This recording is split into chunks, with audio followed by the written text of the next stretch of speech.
este diálogo, Raúl, Eduardo. Estamos 4 entrevistadores, vamos a hacerlo dinámico. Les pido que las respuestas sean lo más breves posible para que todos podamos intervenir. Arranco yo con 2 preguntas y cada uno con lo mismo. Y si al final nos queda tiempo, repreguntamos uno cada uno.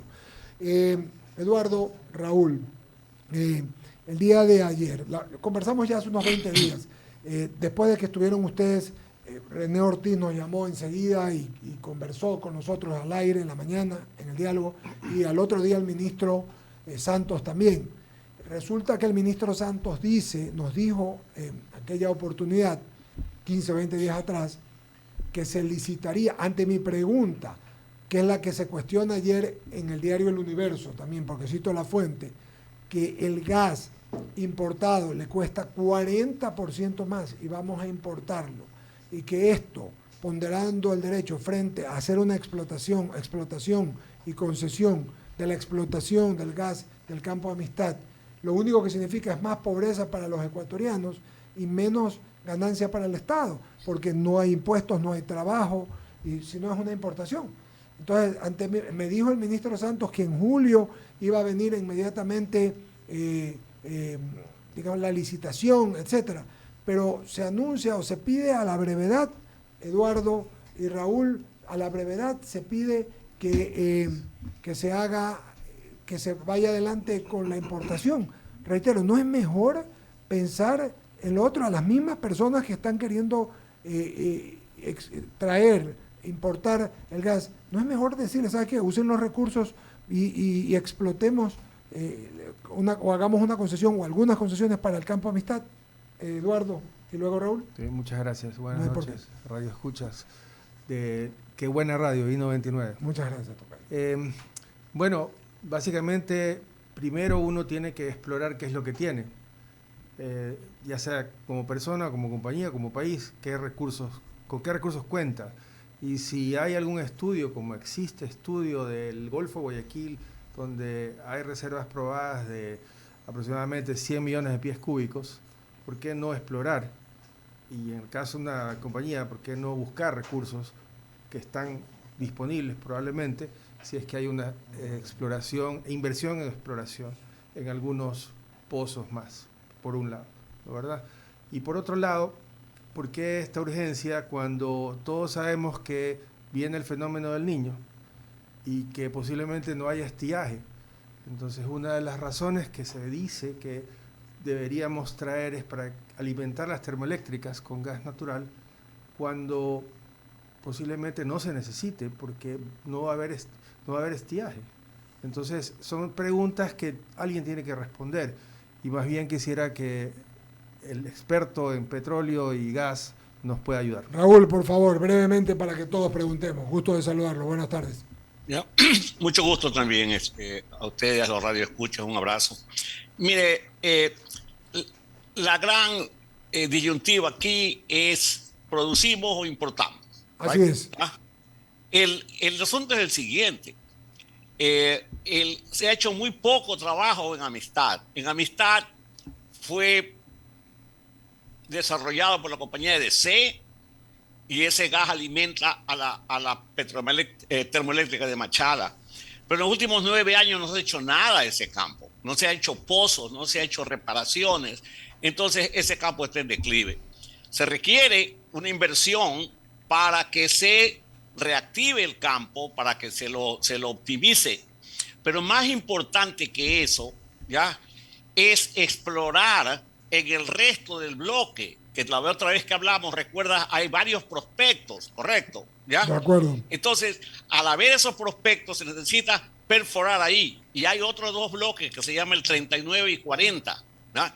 Si todos esos se unieran y se hiciera una exploración muy, muy significativa, ya, aquí está. Estamos viendo el gráfico a lo que nos ven en televisión. Mira, es muy importante, si puedes ampliar más el de la derecha, el de la esquina, si la puedes ampliar más. Sí, puedes ampliar más o no. ¿Ya? Veamos, sigamos, Raúl, y yo comento. Bueno, sí. Ya, ok, entonces lo que quiero decir, ustedes ven aquí Amistad, que es chiquito, pero ven abajo, en el lado de Perú hay un campo grande, ¿sí o no? Sí. ¿Ya? Ese campo verde, Esto está solamente a 40 kilómetros de Amistad, cerquita. Y más abajo, como ustedes pueden ver en la gráfica aquí, sí, hay un poco de campos esos verdes en Perú, ¿sí los ven, no? Sí. Claro. ¿Ya? Y Amistad parece como una isla, ¿ok? Solo. La razón de que hay este problema que es la falta de gas es porque no se ha explorado. En Amistad solamente se ha explorado ese poquitito donde dice Amistad, pero hay varios prospectos, ¿ya? Y en los bloques blancos, que son el 39, tampoco se ha explorado. Y como tú ves, el bloque blanco está arribita del campo ese de Perú, ¿sí lo ven, no? Sí. ¿Ya? Entonces, ¿qué es lo que pasa? De que ahora se está tratando digamos, de importar gas, porque dice que no hay gas. Bueno, para mí lo que se debe hacer es lo más pronto hacer Amistad, la licitación de Amistad, que incluye la reparación del campo, más 3 pozos exploratorios o 2 pozos exploratorios, para poder encontrar, tal vez pueden haber otros 2 Amistades. Y juntos se crea una masa crítica que va a reemplazar una cantidad muy grande de diésel que se está quemando. Es decir, que no solamente es el campo Amistad el que estamos viendo, qué buena la gráfica, no solamente el campo Amistad, sino eso es lo único que se ha explotado, o sea que alrededor... Que se ha explorado, perdón, hay que diferenciar. Explorado, sí, se ha explorado. Claro, es decir, se podría explorar más y de hecho, por lo que está usted diciendo que hay en el Perú, podría haber más. Podría haber 4 o 5 Amistades, ¿ya? ¿Ok? Recuerda que la vez pasada mostramos un gráfico que se veían unas estructuras que no se han perforado, ¿correcto? Entonces, eso no se ha hecho en 2 años, por amor de Dios, ¿ya? Y ahora dice, bueno, apurémonos que el estiaje, vamos a importar. El problema con la importación, ¿sabe cuál es? De que si se hacen contratos de importación a largo plazo, como los barcos que teníamos, recuerda, del GLP antes en Guayaquil, ¿ya? No se justifica para ningún inversionista meter dinero para explorar cuando el mercado de ese futuro pozo exploratorio ya se lo ha dado a otro importando el gas. O sea que no habría mercado para eso nuevo. ¿Me hago entender o no? ¿Ya? Entonces, gracias. Raúl. El gas, sí. Okay. ¿Cómo le va? Sigamos. Buenas tardes. Luisa Delgadillo le saluda. Muchas gracias. Sí, he escuchado con atención esta primera parte de vuestra intervención y me surgen 3 preguntas muy puntuales. La primera es, ¿cuánto le costaría al país poder iniciar esas otras fases de exploración? Porque solamente se lo ha hecho en el punto que usted señala. Segundo, ¿cuánto nos cuesta a nosotros producir y cuánto nos cuesta importar combustibles? Qué buena pregunta, Luisa. Para tener claras las diferencias, ¿no? La relación versus costo-beneficio. El beneficio es enorme, le voy a decir por qué. ¿Ya? Los pozos exploratorios pueden costar 40 o 50 millones. En el agua todo es más caro, ¿ok? ¿Ya?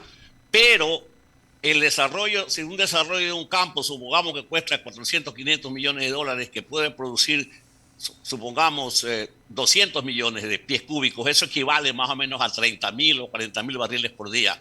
¿Ya? Eso le puede ahorrar al país unos 300 a 400 millones de dólares al año, ¿ok? Porque ese gas va a reemplazar al diésel, ¿me hago entender? ¿Ya? Sí.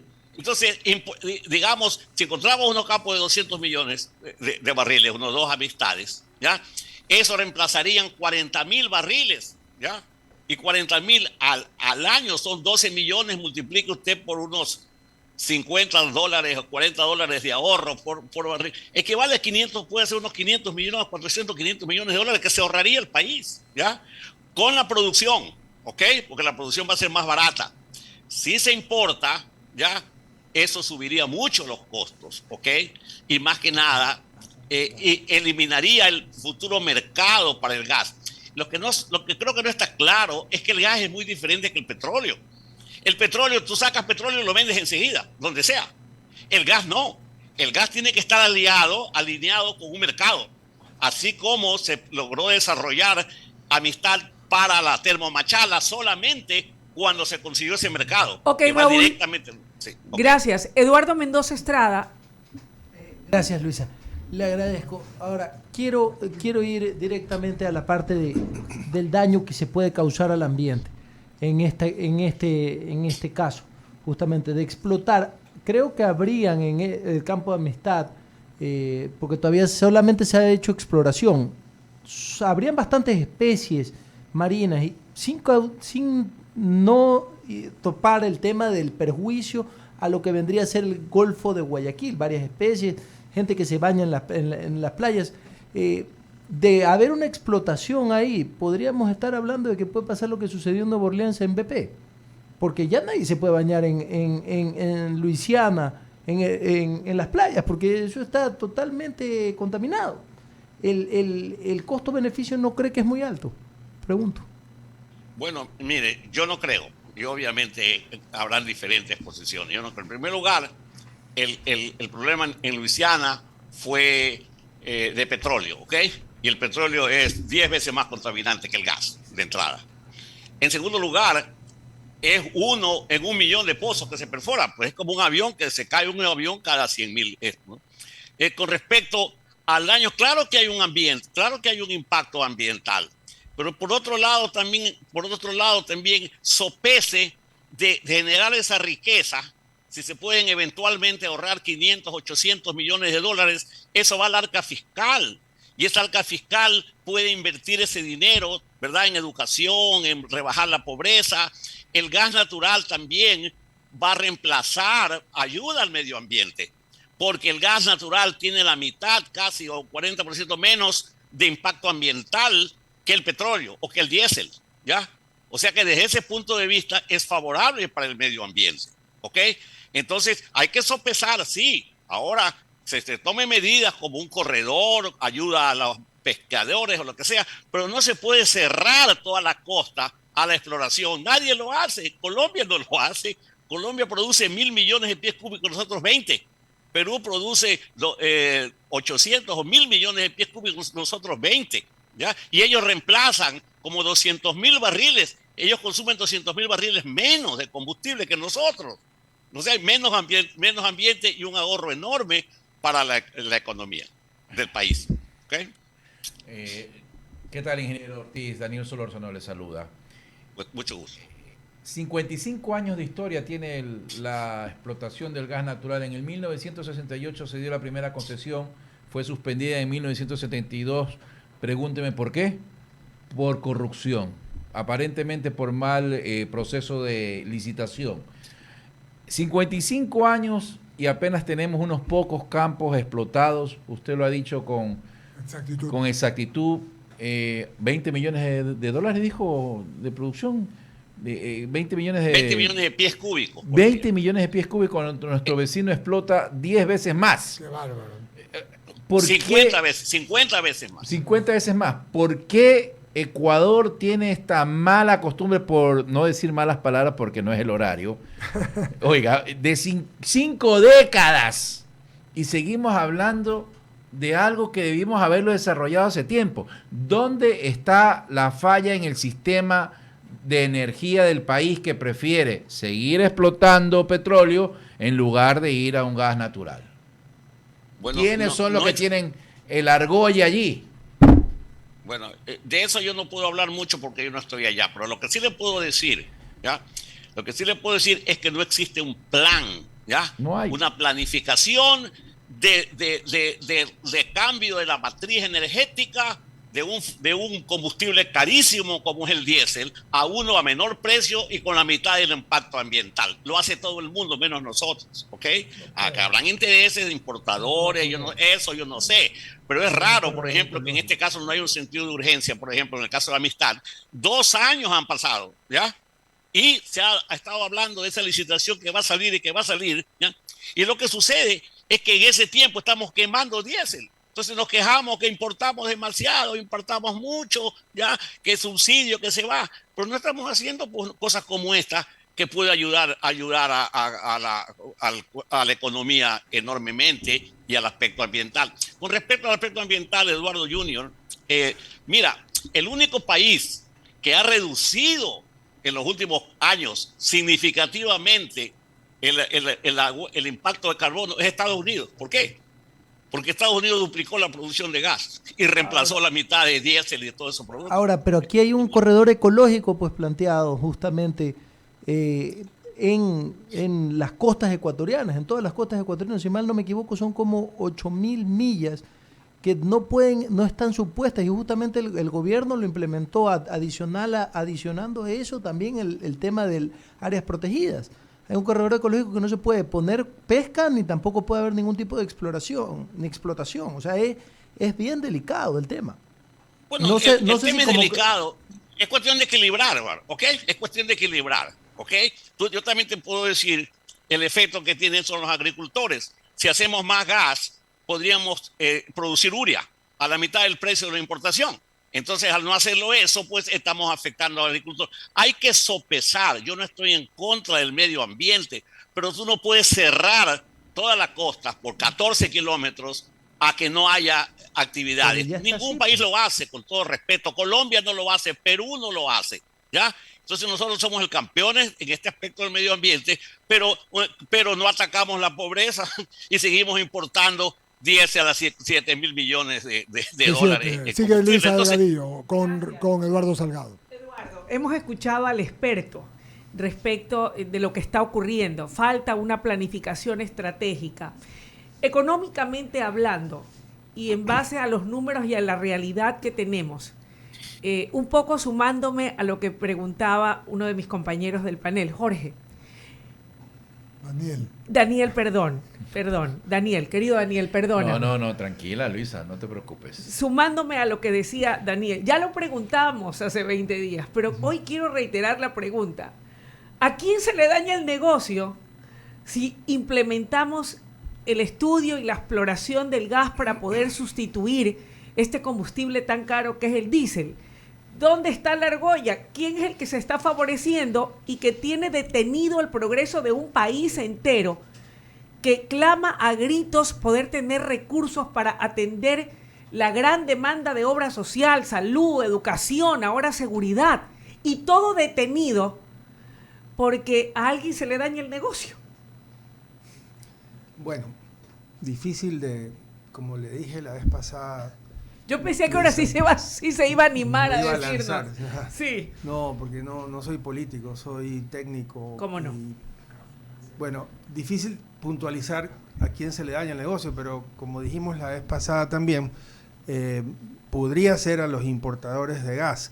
De hecho, como dice Raúl, esto del gas natural o de la importación del gas natural ha venido en debate desde hace 2 o 3 años. Y han estado exministros de energía que ahora son algo relacionados lobistas a este ministro actual, ¿no, verdad? Que me parece que están impulsando la idea de la importación de gas. Y como consultor, como experto, ¿qué es lo que usted puede sugerir? Bueno, lo que hablamos hace un momento, una planificación estratégica que se cambie la matriz productiva y que no solamente se piense en producir más gas, sino que también se piense en otros tipos de energías alternativas, pero en una planificación a 20 y 30 años. Es decir, que no vamos a dejar en el subsuelo petróleo, no deberíamos, ¿no? Y no vamos a dejar gas cuando hay. Entonces hay que extraerlo como haría cualquier ser racional y hay que impulsar medidas que ayuden al medio ambiente también. Entonces, es una planificación estratégica que no hay, ¿no? Usted ha escuchado el síndrome de Ubris, ¿no, verdad? Sí, todo está bien. Escribí hoy día un artículo. Todo está bien. Entonces, los dirigentes de los sectores energético, ambiental, dicen, todo está bien. Yo hice el corredor, pero ¿es suficiente hacer un corredor de 14 kilómetros, 8.000 millas o lo que sea?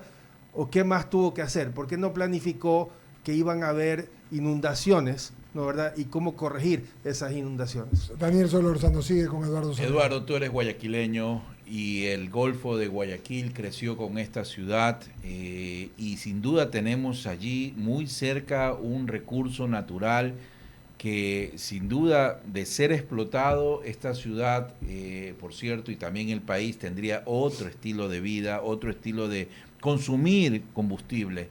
Y está claro que no cabe ahorita hablar sobre responsabilidades. 5 décadas, Eduardo, 5 décadas y eso no ha sido explotado en su totalidad, en su dimensión.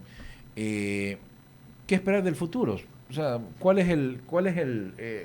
¿Cuál es el panorama que tú ves respecto al campo Amistad y respecto a potenciales campos que están en el Golfo y que siguen allí pasando años sin que haya la decisión política de explotarlos? Le hablo como Martin Luther King o como Eduardo Salgado, ¿no? I have a dream, tengo un sueño de que los políticos y la sociedad civil se ponga de acuerdo y se dejen ya de tantas cosas y se pongan a trabajar en el futuro del país, en el futuro de nuestros hijos y de nuestros nietos. Entonces, ¿qué es lo que hay que hacer? Guayaquil puede ser de lo que ya es una provincia, una ciudad, y Guaya es una provincia súper generadora de empleo, pero ese empleo, si crece la economía, ¿qué es lo que tiene que tener? Energía. Y si no tenemos energía a buen costo, ¿no, verdad? Y si seguimos importando y dependiendo del diésel y se nos acaba el petróleo, ¿qué va a hacer la industria? Por Dios. ¿Por qué no apostar a energía renovable? Justamente, mire, mucha gente criticó hace algún tiempo atrás al gobierno de Correa porque se hablaba del tema del cambio de la matriz energética. A la larga no terminó funcionando lo planteado por él, pero a nivel mundial la energía renovable creo yo que es algo positivo. ¿Por qué no, por ejemplo, en Guayaquil implementar lo que es la energía eólica o implementar energía solar con paneles? Lo digo porque yo doy clases del tema y siempre el tema del extractivismo es sumamente grave. Porque sabemos que las consecuencias a futuro son sumamente complejas.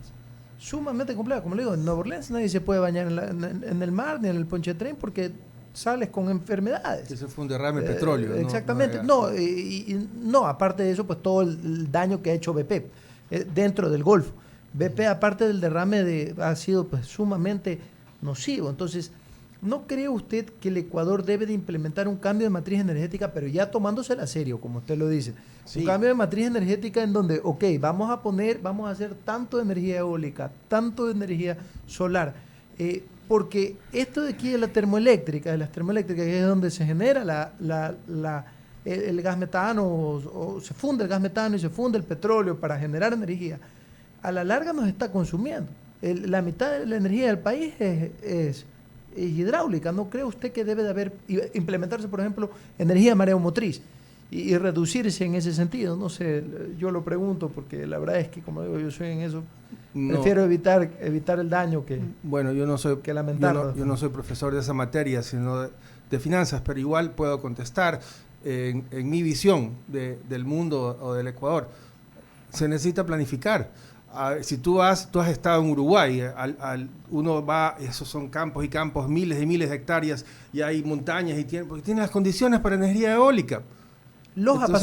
Entonces aquí hay ciertos sectores, que tienen las condiciones ya, pues que se incentive la producción de energía eólica. Entonces, pero es lo mismo que decir, a ver, ¿dónde yo produzco banano? ¿En Cotopaxi?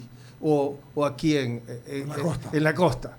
En la costa, pues entonces tienes que tener un mapeo y un mapa de dónde producir la eólica, la solar, etcétera. Donde hay más sol, pues no vas a producir donde no hay horas de sol. Y además, el mito de la energía eléctrica es que es bien limpia, la energía solar, perdón, bien limpia. Y las baterías que tienes que tener para cuando no hay sol, claro, esas baterías con no sé qué tienen adentro, van a ser un problema ambiental en el momento que tengan que desecharse. Entonces no es como todo uno pinta aquí, si están locos estos extractivistas. No estamos locos, porque si Costa Rica tuviera petróleo, lo hubiera pues explorado y explotado, pero no tiene.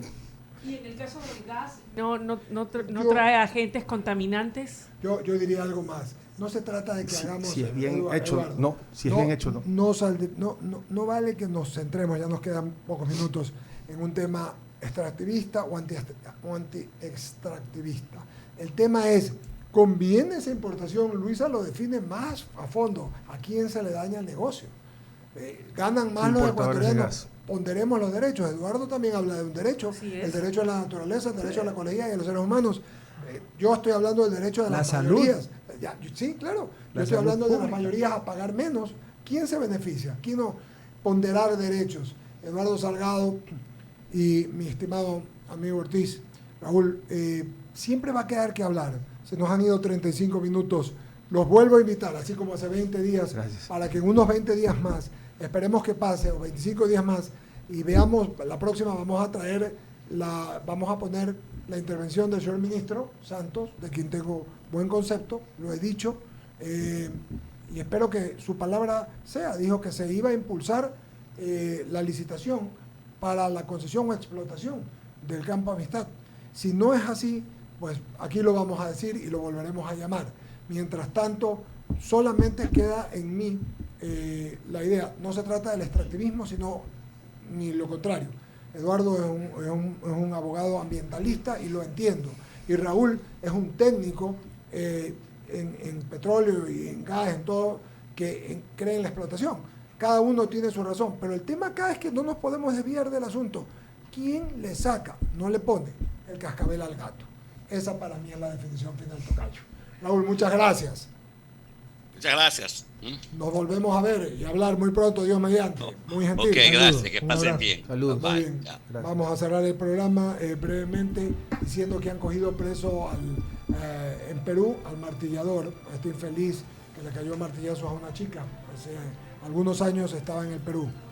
Ese tipo de gente debería tener otro tratamiento. Solamente digo eso, Dios debería operar con este tipo de gente que no tiene remordimientos, porque son sociópatas, psicópatas, no tienen remordimientos, ni les interesa. Los cogen, los guardan un ratito, salen y a lo mismo. Pero en todo caso, estamos en el mundo del derecho y hay una frase inglesa muy bonita que dice revenge is sweet and God knows its ways. La revancha o la venganza es dulce y Dios sabe sus caminos. Dejemos que Dios opere, porque la verdad que los hombres no operamos.